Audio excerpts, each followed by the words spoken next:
Hello friends, आप सभी का स्वागत है जेके शिक्षा चैनल में। और साथियों, आज हम महत्वपूर्ण रूप से पढ़ेंगे राष्ट्रवाद अध्याय नंबर 2। इसी के साथ और भी हम महत्वपूर्ण जो चैप्टर पढ़ेंगे जिसके अंतर्गत जो कि बोर्ड के द्वारा पूछे गए प्रश्न है। तो क्लास 10वीं के सभी विद्यार्थियों को शुभकामनाएं, हार्दिक शुभकामनाएं सभी को कि बोर्ड में उनके अच्छे से अच्छे मार्क्स बने। इसके लिए हम आपके लिए महत्वपूर्ण रूप से बोर्ड के प्रश्न लेकर आए हैं। तो चलिए देखते हैं। सबसे पहले राष्ट्रवाद यानी कि नेशनलिज्म क्या होता है। राष्ट्रवाद नेशनलिज्म क्या होता है, ये बेसिक है क्योंकि चैप्टर का नाम है भारत में राष्ट्रवाद। इसलिए सबसे पहले आपको ये जानना जरूरी है कि राष्ट्रवाद होता क्या है, क्योंकि सारी की सारी जो चीजें हैं राष्ट्रवाद के ऊपर डिपेंड करती है। तो यहाँ हम देखेंगे कि किसी विशेष भौगोलिक, सांस्कृतिक और सामाजिक क्षेत्र में रहने वाले लोगों में एकता की भावना को जगाता है। कौन? राष्ट्रवाद। और राष्ट्र के प्रति प्रेम और लगाव की भावना को जगाता है, राष्ट्रवाद कहलाता है। यानी कि आप इसको ऐसे समझे, ये भारत है हमारा, तो ये क्या एक निश्चित भौगोलिक क्षेत्र है। यहाँ रहने वाले लोग जो है एक निश्चित भौगोलिक क्षेत्र है, और यहाँ की संस्कृति कैसी है, यहाँ का कल्चर कैसा है, और यहाँ जिस क्षेत्र में रहते हैं, जैसे हम सभी एक ही समाज में रहते हैं, तो ये हमारा सामाजिक क्षेत्र हो गया। तो यहाँ पर इस भौगोलिक क्षेत्र में रहने वाले जो लोग हैं उनमें आपसी एकता का भाव जगाना ही क्या है, राष्ट्रवाद है। क्यों? क्योंकि हमें राष्ट्रवाद की आवश्यकता क्यों होती है? क्यों? क्योंकि हमारा देश जो है वह किसी न किसी के अधीन रहते हैं, या हम देखते हैं कि जो ब्रिटिश शासन के अधीन हमारा देश था, तो हमें हमारे देश को स्वतंत्र रूप से स्वतंत्रता प्राप्त करना जरूरी था। तो इसके लिए हमने सांस्कृतिक, भौगोलिक और सांस्कृतिक दृष्टि से हम एक हुए, हमारे बीच में एकता की भावना का संचार हुआ, तभी तो हम अंग्रेजों को भगा पाए। अगर हम सांस्कृतिक, राजनीतिक दृष्टि से या किसी भौगोलिक दृष्टि से एक नहीं होते, या हमारे अंदर जो है एकता का भाव नहीं होता, तो क्या हम अंग्रेजों को भगा पाते? तो नहीं। इसके लिए हमें सबसे एकता का भाव रखना जरूरी है, तभी हम राष्ट्रवाद का प्रेम या लोगों के अंदर राष्ट्रवाद की भावना को जगा सकते हैं या जागृत कर सकते हैं। तो राष्ट्रवाद से अभिप्राय आप समझ गए होंगे, उम्मीद करता हूँ कि आपको समझ में आया होगा। तो दूसरा क्वेश्चन हम चलते हैं, प्रथम विश्व युद्ध का भारत पर क्या प्रभाव पड़ा। यानी कि जो 1914 से लेकर 1918 के बीच में जो विश्व युद्ध हुआ था, तो इसमें भारत में क्या प्रभाव पड़ा। ये क्वेश्चन सीबीएसई बोर्ड द्वारा 2016 में पूछा गया था, उसके बाद वापस 2017 में पूछा हुआ था, वापस 2020 में इसे पूछ लिया। तो कहीं ना कहीं मोस्ट इंपोर्टेंट क्वेश्चन है ये। या इसको ऐसे भी पूछ सकते हैं कि प्रथम विश्व युद्ध के दौरान भारत में उत्पन्न नई आर्थिक एवं राजनीतिक परिस्थितियों की व्याख्या कीजिए। प्रथम विश्व युद्ध हुआ तो उसके कारण हमारे भारत में क्या नए आर्थिक परिवर्तन आए, आर्थिक परिवर्तन से अभिप्राय क्या है हम देखेंगे अभी, और राजनीतिक परिस्थितियों में क्या परिवर्तन आए उसकी आपको व्याख्या करनी है। तो आइए हम देखते हैं इसके 4 पॉइंट हम प्रमुख रूप से पढ़ते हैं। 3 पॉइंट। 1914 से 1918 तक लड़े गए इस महायुद्ध ने भारत में नई आर्थिक एवं राजनीतिक स्थितियां उत्पन्न कर दी। जैसे वस्तुओं की कीमतें दुगनी हो गई, यानी कि यह युद्ध लड़ा गया था, तो उस समय भारत में जो किसी भी वस्तु का जो मूल्य था वह बढ़कर क्या हो गया, दुगुना हो गया, जिसके कारण कहीं न कहीं लोगों के अंतर्गत क्या हुआ, महंगाई की भावना उत्पन्न हो गई, यानी महंगाई बढ़ गई थी। एक तो महत्वपूर्ण पॉइंट ये कि वस्तुओं के मूल्य में दुगुना परिवर्तन हो गया था, जिसके कारण महंगाई बढ़ गई थी। लोग महंगाई के घटनाओं से ग्रस्त आ चुके थे। इसी कारण दूसरा देखते हैं, युद्ध के कारण रक्षा व्यय बजट, यानी कि युद्ध हुआ तो कहीं ना कहीं रक्षा के लिए हथियार खरीदने होंगे, तो रक्षा बजट या रक्षा व्यय यानी रक्षा करने के लिए जो व्यय होगा अधिक होगा, या रक्षा के लिए बजट जो हथियार खरीदने पड़ेंगे अलग अलग। तो इस प्रकार युद्ध के कारण व्यय बजट में बहुत अधिक वृद्धि हुई। अब वृद्धि हुई तो पैसे की जरूरत पड़ेगी हथियार खरीदने के लिए। नए नए देशों को, जो जिन देशों के बीच में युद्ध हो रहा था, तो प्रथम विश्व युद्ध हमने देखा कि ब्रिटेन और इनके बीच लड़ा गया था, ब्रिटेन और जर्मनी इनके बीच में लड़ा गया था। तो कहीं ना कहीं ब्रिटेन के सपोर्ट में बहुत सारे देश थे, उसी प्रकार जो है जर्मनी के सपोर्ट में कई प्रकार के देश थे। तो उस समय ब्रिटेन जो था वह उसका गुलाम भारत था। तो भारत में क्या होगा, पैसे चाहिए ब्रिटेन को युद्ध लड़ने के लिए, तो कहीं ना कहीं भारत के अंतर्गत उस समय भारत एक औपनिवेशिक देश था। तो युद्ध के कारण यहाँ पर कर वसूला गया, अधिक मात्रा में लोगों से कर वसूला गया। तो यहाँ आप देखेंगे कि युद्ध के कारण रक्षा व्यय बजट में बहुत अधिक वृद्धि हुई, जिसकी भरपाई युद्ध ऋणों एवं करों से वृद्धि से की गई। यानी कि ऋण लिए गए, महंगे ऋण लिए गए और उसके कारण युद्ध लड़े गए और कई प्रकार के जो करों में वृद्धि की गई। तो करों में वृद्धि की गई, इसके कारण ये परिवर्तन आया भारत में आर्थिक स्थिति में। उसी प्रकार भारत में ब्रिटिश सरकार ने गांव के लोगों को जबरदस्ती सेना में भर्ती कर लिया, जिसके कारण ग्रामीण क्षेत्रों में आंदोलन हुए। तो यहाँ पर हम देखेंगे कि जब विश्व युद्ध लड़ा जा रहा था, प्रथम विश्व युद्ध, तो उसके कारण जो है अंग्रेजों ने जबरदस्ती गाँव में या भारत के अंतर्गत जबरदस्ती सेना में भर्ती करवाया गया युद्ध में विजय प्राप्त करने हेतु। तो इस प्रकार भारत में क्या क्या परिवर्तन हुए, ये प्रथम विश्व युद्ध के दौरान भारत में क्या परिवर्तन हुए, उम्मीद करता हूँ कि साथियों आप इसको आसान भाषा में समझ गए होंगे और आप बोर्ड के एग्जाम में लिख सकेंगे। तो मैं इसी के साथ आपसे तीसरा प्रश्न की ओर चलते हैं हम। तो साथियों अपन देखते हैं तीसरा क्वेश्चन। भारत में आने के बाद गांधी जी किन स्थानों पर सत्याग्रह आंदोलन चलाया? यानी कि गांधी जी दक्षिण अफ्रीका गए थे, तो जब वो भारत लौटे तो उनके बाद भारत लौटने के बाद उन्होंने भारत में कौन कौन से आंदोलन चलाए? गांधी जी जो आंदोलन चलाते थे उनको हम सत्याग्रह कहते थे। सत्याग्रह से अभिप्राय है कि सत्य के लिए आग्रह, यानी कि गांधी जी के आंदोलन होते थे वह सत्य पर आधारित होते थे, इसलिए उनके जो आंदोलन का नाम सत्याग्रह रखा गया था, सत्य के लिए आग्रह करना। तो यहाँ पर भारत आने के बाद गांधी जी ने किन स्थानों पर सत्याग्रह आंदोलन चलाया था? सीबीएसई 2014 में पूछा हुआ क्वेश्चन है, वापस 17 में, और माध्यमिक शिक्षा बोर्ड राजस्थान द्वारा 2020 में इस क्वेश्चन को रिपीट किया गया था। आइए हम चर्चा कर लेते हैं। देखिए उत्तर है इसका 1915 में गांधी जी के दक्षिण अफ्रीका से भारत लौटने पर निम्न जगहों पर सत्याग्रह आंदोलन चलाए गए थे। तो गांधी जी, हम जानते हैं कि गांधी जी जो दक्षिण अफ्रीका गए थे वह एक वकील के तौर पर गए थे। वहां पर जो मुकदमा लड़ने के लिए दक्षिण अफ्रीका गए थे, तो वहां पर हमने देखा कि उन्होंने सत्याग्रह आंदोलन करे सबसे पहले दक्षिण अफ्रीका में। तो जब उनके आंदोलन प्रसिद्ध हो गए थे, तो जब वो भारत लौटे तो उन्होंने मुख्य रूप से भारत में भी जो अंग्रेजी जो सरकार थी उनके खिलाफ जगह जगहों पर आंदोलन आरंभ हो गए थे। हमने देखा कि अभी हमने जस्ट एक प्रश्न पढ़ा था, द्वितीय विश्व युद्ध के बाद भारत में इसका क्या प्रभाव पड़ा। तो हम जानते हैं कि अंग्रेजों ने यहाँ पर जबरदस्ती सेना में भर्ती करने लग गए थे, तो कहीं न कहीं ग्रामीण इलाकों में भी आंदोलन आरंभ हो गए थे। उसी प्रकार कुछ किसान आंदोलन भी आरंभ हुए।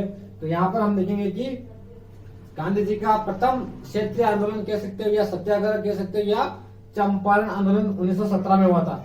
देखिए 1915 में गांधी जी के दक्षिण अफ्रीका से लौट रहे हैं, 1915 में लौट रहे हैं। उसके बाद में 2 साल बाद उन्होंने 1917 में बिहार जो जिला है भारत का, उसके चंपारण में अंग्रेज सरकार द्वारा यहाँ के किसानों से जबरदस्ती नील की खेती करवाकर उनका शोषण किया जा रहा था, जिसके कारण गांधी जी ने यहाँ पहुंचकर सत्याग्रह आंदोलन किया, जो गांधी जी का भारत में प्रथम सत्याग्रह आंदोलन था। तो पहला आंदोलन आप लिख सकते हो चंपारण किसान आंदोलन या चंपारण सत्याग्रह या चंपारण आंदोलन। तो चंपारण बिहार में है, जहाँ पर किसान के द्वारा एक उनका शोषण किया जा रहा था। नील की खेती जो होती है, तो अंग्रेजों के द्वारा जबरदस्ती 1/3 क्षेत्र पर, या कह सकते हैं कि नील की खेती जबरदस्ती करवाने के कारण किसानों में आक्रोश की ज्वाला भड़क उठी, जिसके कारण यहाँ के किसानों ने गांधी जी को आमंत्रित किया चंपारण नामक स्थान पर, और गांधी जी ने इस प्रकार आंदोलन का नेतृत्व किया और आखिरकार गांधी जी ने यह प्रथम आंदोलन था जिसमें इनकी जीत हुई। उसके बाद में देखिए यहाँ खेड़ा किसान आंदोलन, तो ये गुजरात में पड़ता है। उसके कुछ महीने बाद ही 1917 में, ये 1917 में हो रहा, 1917 में कुछ महीने बाद ही गुजरात में प्लेग रोग फैल जाने के कारण फसल खराब हो जाने के कारण गुजरात के खेड़ा जिले के किसान लगान चुकाने की स्थिति में नहीं थे। फिर अंग्रेजों द्वारा लगान वसूली की जा रही थी, जिसके कारण यहाँ गांधी जी को बुलाकर सत्याग्रह हुआ। तो खेड़ा एक जगह है, गुजरात का जिला है, जहां पर प्लेग रोग फैल गया था गुजरात में, जिसके कारण किसान उसके कारण अकाल भी फसल खराब हो गई थी। देखिए यहाँ फसल खराब हो गई थी, तो किसान जबरदस्ती उनसे लगान वसूल की जा रही थी अंग्रेजों के द्वारा। उस समय लगान बोलते हैं कर, खेतों में जो खेती करते हैं उसके बदले जो लिया जाने वाला कर उनका लगान कहलाता है। तो वह जबरदस्ती अंग्रेज उनसे कर वसूल रहे थे, लगान वसूल रहे थे, जिसको हम कहते हैं लगान। अब फसल खराब हो गई, ऊपर से प्लेग रोग फैल चुका है, तो किसान ऐसी स्थिति में वह कहां से लगान वसूलेगा, कहां से लगान लेके आया, कहां पर अंग्रेजों को लगान देगा। लेकिन साथियों आप सभी जानते हैं कि अंग्रेज अपनी नीति पे अडिग रहते थे, वह उनको उनसे कोई मतलब नहीं रहता था, वह उनको सिर्फ लगान वसूलना होता था। तो इस प्रकार किसान आंदोलन चरम सीमा पर पहुंचा और यहाँ पर गांधी जी की एंट्री होती है, गांधी जी की, और यहाँ आते हैं और इस प्रकार यहाँ पर इस आंदोलन का नेतृत्व करते हैं। और ये गांधी जी का दूसरा आंदोलन माना जाता है दक्षिण अफ्रीका के लौटने के बाद। अब देखिए वापस 1918 में अहमदाबाद मिल मजदूर आंदोलन। देखिए अब ये मजदूर लगा हुआ, इसका मतलब ये मजदूर से संबंधित होगा। अहमदाबाद है मतलब अहमदाबाद में होगा, और 1918 मतलब इसके एक साल बाद, तो 1917, 1918, 1915 में गांधी जी लौटे। तो देखिए आप 1918 में कौन सा आंदोलन, अहमदाबाद मिल यानी कि जो कारखाने होते हैं, तो यहाँ पर अहमदाबाद में सूती कपड़ों की मिलों के मजदूरों से बोनस यानी कि उनके जो वेतन होता है उनको दिया जाने वाला बोनस, वेतन तो दिया जाता है, उसके बदले कुछ एक्स्ट्रा एडवांस पैसा दिया जाता है, उसको बोलते हैं अपन बोनस। तो बोनस को लेकर यह आंदोलन हुआ था, जिसका निराकरण गांधी जी ने भूख हड़ताल कर खत्म किया। तो गांधी जी यहाँ पर पहुंचे और उन्होंने कहा कि आप मेरे साथ बैठो सभी, और जो है वह कारखाना था, मिल मजदूर था, कपड़े का जो सूती वस्त्र का जो कारखाना होता था उस पर उन्होंने लगाया ताला, और सभी मजदूर बैठ गए, गांधी जी भी उनके साथ बैठ गए और उन्होंने भूख हड़ताल आरंभ कर दी। तो खाना कुछ भी नहीं खाया, जिसके कारण फिर कहीं न कहीं मिल मजदूर को जो है वह अपनी हार माननी पड़ी और यह आंदोलन सफल हुआ। तो गांधी जी के इस प्रकार ये 3 आंदोलन हमने पढ़े, चंपारण किसान आंदोलन 1917 में, खेड़ा किसान आंदोलन 1917 में, और अहमदाबाद मिल मजदूर आंदोलन 1918 में।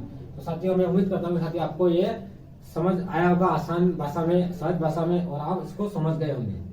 तो अगला प्रश्न हम देखते हैं। अब क्वेश्चन आइए अब अपन बात करते हैं अध्याय 2 वन एवं वन्य जीव संसाधन की। इसमें हम प्रमुख रूप से जो प्रश्न बोर्ड में आए हुए हैं वो प्रश्न का अध्ययन करते हैं।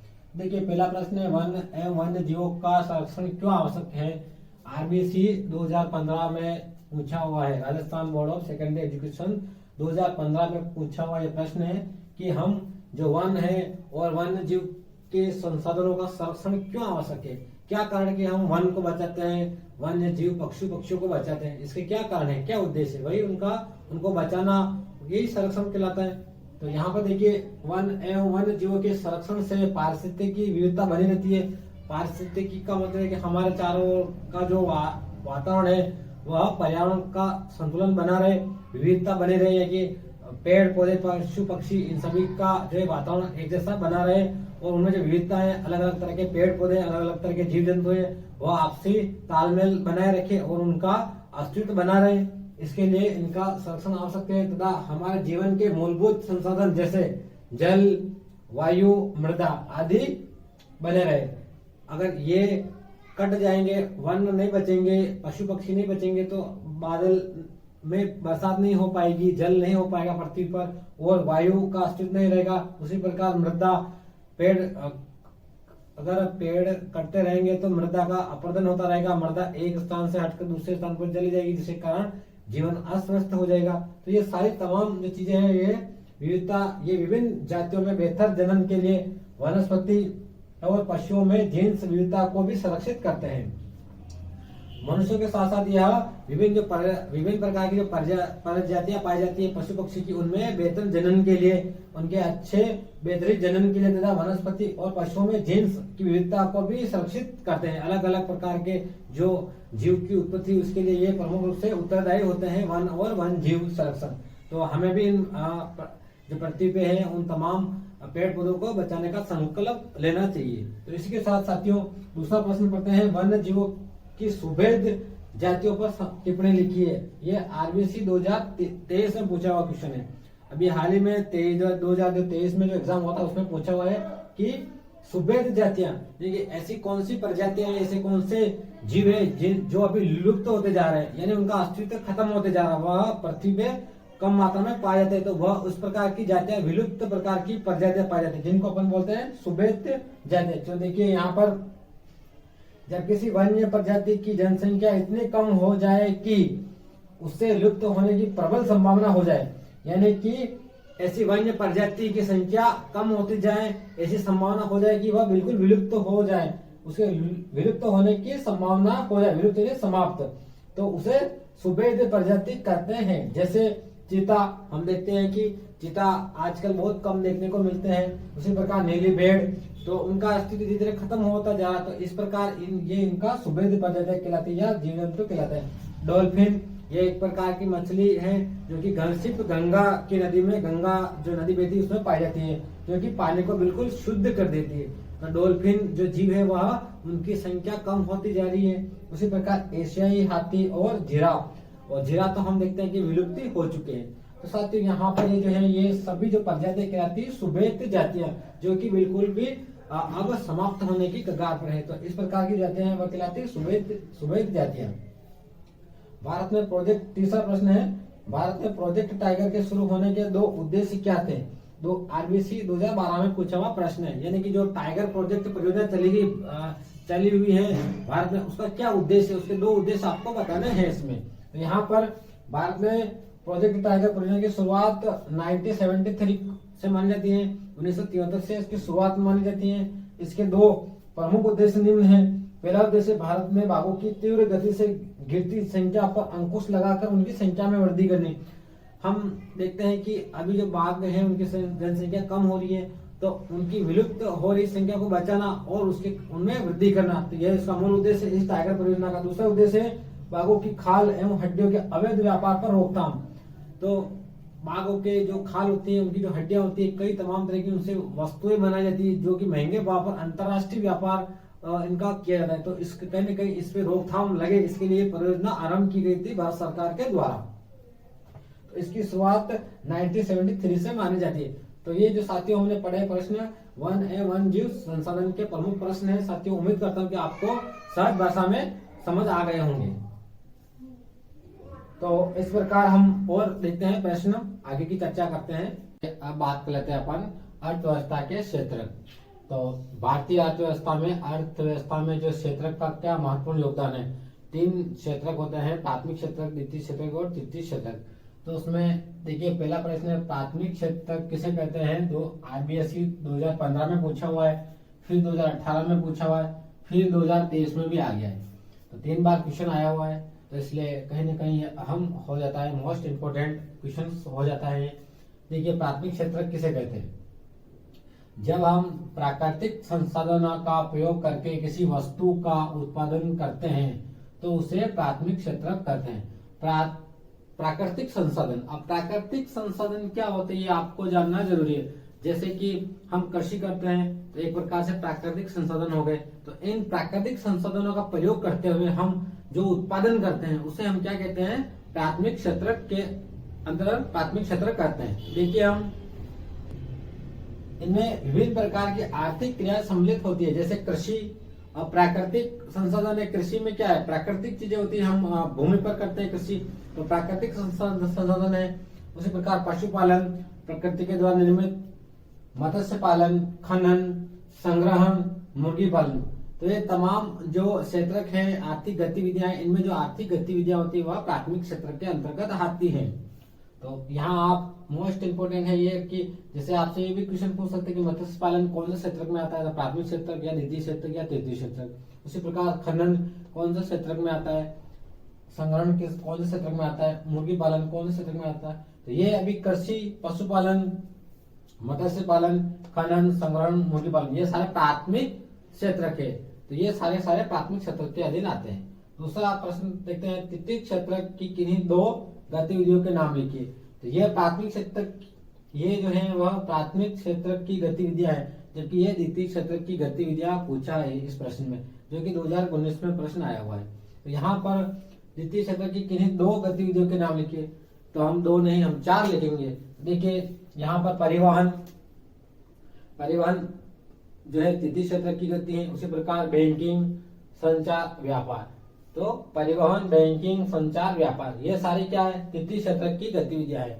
तो ये सेवा, तृतीय क्षेत्र को अपन सेवा क्षेत्र भी कहते हैं। प्रश्न आ जाए आपके सेवा क्षेत्र की 2 गतिविधियों को लिखिए, तो आप कंफ्यूज ना हो। तृतीय क्षेत्र में जो गतिविधियां आती है वही तृतीय क्षेत्र के अधीन जो गतिविधियां आती है वह तृतीय क्षेत्र या सेवा क्षेत्र की होती है। जैसे परिवहन, हमें परिवहन के माध्यम से हम आते जाते हैं। जैसे आप भी स्कूल में किसके द्वारा आते हैं, बस के द्वारा आते हैं, तो ये क्या होगा, एक प्रकार की सेवा है। तो ये तृतीय क्षेत्र हुआ। उसी प्रकार संचार, हम फोन लगाते हैं, टेलीफोन लगाते हैं, मोबाइल का यूज करते हैं, ये क्या है, संचार का माध्यम है, तृतीय क्षेत्र के, ये क्या है, एक प्रकार की सेवा है। उसी प्रकार व्यापार, व्यापार का आदान प्रदान करना, व्यापार करना, ये प्रकार जो सेवा होती है। तो इस प्रकार की जो ये चीजें हैं, बैंकिंग सेक्टर में जाते हैं, बैंक में पैसे लेते हैं, लेन देन होता है हमारा, तो हमें सुविधा उपलब्ध कराता है बैंक, ऋण दिलवाता है हमें, और हम पैसे रख सकते हैं उसमें, मांग जमा, इस प्रकार जमा मांग या मांग जमा के माध्यम से। तो ये प्रकार ये सेवाएं, ये कुल मिला के हमें सेवा के द्वारा सेवा उपलब्ध कराते हैं, इस कारण इनको तृतीय क्षेत्र या सेवा क्षेत्र कहते हैं। अब तीसरा आता है सकल घरेलू उत्पादक से आप क्या अभिप्राय है। सकल घरेलू उत्पाद, सकल घरेलू उत्पादक से अभिप्राय है कि जीडीपी, यानी कि हमारे भारत जो कौन सा भी देश हो, उसका महत्वपूर्ण उसकी अर्थव्यवस्था निर्भर करती है उसकी जीडीपी पर, यानी सकल घरेलू उत्पाद, यानी उस जो जैसे हमारा भारत देश है, तो हमारे भारत क्षेत्र में सिर्फ एक निश्चित सीमा होती है, उसी के अंतर्गत वह कितना उत्पादन कर रहा है, वह उसका क्या कहलाता है, वह उसका ग्रोस डोमेस्टिक प्रोडक्ट, यानी कि जीडीपी, से जीडीपी भी कहते हैं, जैसे जो है वह सकल घरेलू उत्पादक कहते हैं। तो सकल घरेलू उत्पादक से क्या अभिप्राय है, सीबीएसई 2020 में पूछा हुआ यह प्रश्न है। तो तीनों क्षेत्रों, यानी तीनों क्षेत्र कौन से, प्राथमिक क्षेत्रक, द्वितीय क्षेत्रक, तृतीय क्षेत्रक, प्राथमिक क्षेत्रक, द्वितीय क्षेत्रक, तृतीय क्षेत्रक। तो तीन क्षेत्र के अर्थव्यवस्था के, जैसा कि चैप्टर का नाम ही है हमारा भारतीय अर्थव्यवस्था के क्षेत्रक, तीन क्षेत्रक है, प्राथमिक क्षेत्रक, द्वितीय क्षेत्रक, तृतीय क्षेत्रक। तो इन तीनों क्षेत्रक से जो उत्पादन होता है, यहाँ देखिए तीनों क्षेत्र के उत्पादन के योगफल को देश का सकल घरेलू उत्पाद जीडीपी कहते हैं। यह किसी देश के भीतर, यानी कि किसी देश के भीतर, बाहर नहीं, ऐसा नहीं कि हमारे भारत में जो उत्पादन हो रहा है और भारत के लोग बाहर भी रह रहे हैं और वहां उत्पादन कर रहे हैं, तो वो उसकी जीडीपी कहलाएगा, जीडीपी वो नहीं कहलाएगा। सिर्फ हमारे भारत देश की जो सीमा है उस बाउंड्री के अंतर्गत उत्पादन होना चाहिए। ये तो यहाँ ये बात कही हुई कि यह किसी देश के भीतर किसी विशेष वर्ष में, विशेष वर्ष मतलब जैसे एक वर्ष है, वित्तीय वर्ष क्या है, जैसे एक वर्ष है 2000, जैसे हमारा सेशन चलता है पढ़ाई का कि 2023-24 सेशन सत्र, तो उसी प्रकार एक वर्ष में, एक विशेष वर्ष में, उसी प्रकार जो है अर्थव्यवस्था के वित्तीय क्षेत्र कहलाता है। तो उसी प्रकार एक विशेष वर्ष में उत्पादित सभी अंतिम वस्तुओं और सेवाओं का, अंतिम वस्तुओं और सेवाओं का मौद्रिक मूल्य क्या होता है, सकल घरेलू उत्पादक कहलाता है। अंतिम वस्तु का मूल्य, यानी कि एक बार जो वस्तु खरीद ली उसके बाद उसका अंतिम मूल्य ये फिक्स हो जाता है। जैसे कि मान लो कि गेहूं हुए, तो गेहूं एक बार मंडी में जाएंगे, फिर उसको व्यापारी खरीदेगा, व्यापारी खरीदने के बाद उसको जो है वह हम देखते हैं कि उसका कई बार आटा बनता है, फिर उसके बाद उसका बिस्किट बनते हैं, बिस्किट बनने के बाद बिस्किट का जो अंतिम मूल्य होगा, क्योंकि बिस्किट को हम खा जाते हैं, उसी प्रकार ब्रेड क्या होगा, ब्रेड जो होता है उसको, ब्रेड को भी हम खा जाते हैं, तो उसके बाद वो अंतिम मूल्य कहलाता है। जो फाइनल ग्राहक हमें जो लास्ट रेट में देता है वह क्या कहलाता है, अंतिम मूल्य। तो इस प्रकार उसको कहते हैं अंतिम मूल्य। तो इस प्रकार इन सभी वस्तुओं और सेवाओं का मौद्रिक मूल्य या अंतिम मूल्य क्या कहलाता है, सकल घरेलू उत्पाद कहलाता है। तो मैं उम्मीद करता हूँ कि आपको ये प्रश्न समझ में आए होंगे, बोर्ड के आए हुए क्वेश्चन। तो हम और प्रयास करेंगे कि आपको अधिक से अधिक क्वेश्चन प्रोवाइड करवाएं। तो इस प्रकार आप सभी से गुजारिश है कि चैनल को प्लीज सब्सक्राइब जरूर करें और अधिक से अधिक शेयर भी करवाएं, और जो भी 10th क्लास में पढ़ते हैं उनको शेयर करें उनको, ताकि उनका भी एक प्रकार से मनोबल बढ़े और वह भी इस प्रकार जो है बोर्ड के क्वेश्चंस आसान भाषा से या सहज भाषा में समझ सके। तो आप सभी का धन्यवाद। जय हिंद, जय भारत। मिलते हैं अगले वीडियो में, तब तक के लिए आप सभी का धन्यवाद। जय हिंद, जय भारत।